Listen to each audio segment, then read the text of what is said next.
The other day I heard this quote by Mother Angelica, and if you know me, you know I love Mother Angelica. And if you don't know who Mother Angelica is, she is the foundress of EWTN, which is the Eternal World Television Network.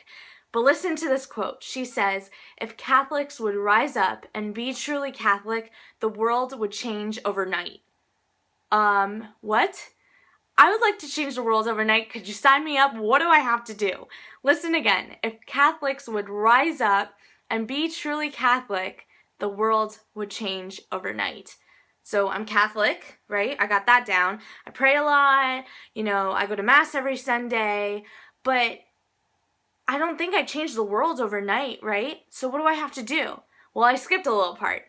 She says Catholics need to rise up. So what does rise up mean? How do I rise up? Well, if we look at the transfiguration of Jesus in Matthew chapter 17, Jesus reveals himself to the disciples, and he shows the disciples who he is in all his glory. And what do the disciples do? They fall down. But Jesus in verse 7 goes up to them and he says, "Rise up and do not be afraid."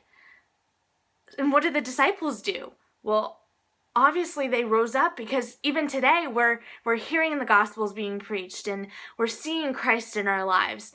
So those disciples rose up, and that's exactly what we need to do. We need to share how God has changed our lives, how he is changing our lives, and everything that we continue to learn, because chances are someone needs to hear it, and someone is going through the exact same thing we are.